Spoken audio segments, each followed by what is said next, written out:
நான் வந்துட்டேங்க சார். அவர் வெளியே நீ கூட்டிட்டு போறேன்னு சொன்னாரு, அதனால தாங்க வந்துட்டேன்.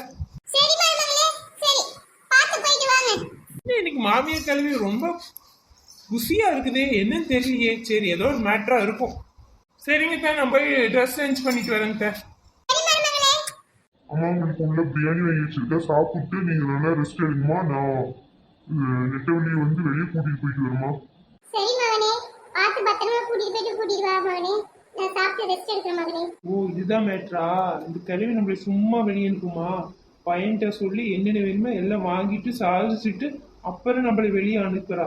இவளை எப்படிப்பட்ட ஆளுன்னு எனக்கு தெரியாது. மருமக யோசிக்கிறா.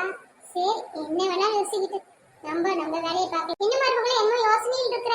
அது ஒண்ணு நீங்க நைட்டுக்கு நீங்க என்ன சாப்பிடுறீங்க தெரியலீங்க. அதான் பார்த்தேங்க. வெறும் மத்தியானம் ஆகின சாப்பாடு அப்படியே இருக்குது. என்ன பண்றீங்க?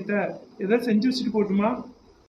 வேண்டாம், அந்த மத்தியான சாப்பாடு நான் தண்ணி ஊத்தி வெங்காயம் கடிச்சு சாப்பிட்டுக்கிறேன். நீங்க சந்தோஷமா வெளியே போயிட்டு வாங்க. ஓகேவா மருமகளே? சரி, போயிட்டு வாங்க. நேரமாவது சீக்கிரம் கிளம்பிட்டு பார்த்து நிதானமா போயிட்டு வாங்க. ஓகே?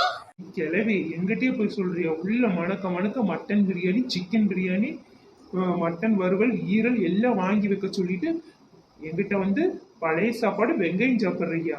நீ எல்லாம் எப்படிப்பட்ட ஆகும் எனக்கு தெரியாது. எங்கிட்டயே போய் சொல்றியா? நெட்டவழி போலாமா? லேட் ஆயிடுச்சு. என் புருஷன் நல்லா ஏமாத்துறா. மாமியை தேவையான அத்தனையும் வாங்கி வச்சுட்டு வா வெளியே போலாங்கிற. கேட்டா பழைய சாப்பாடும் வெங்காயம் சாப்பிட்டுன்னு எங்கிட்டயே போய் சொல்ற. ஒரு நாள் ஆச்சு, ஒரு நாள் இருக்கட்டுடி மாவளே. உங்களுக்கு இருக்குதுடி ஆப்பு. சரிங்க, வாங்க போலாம்.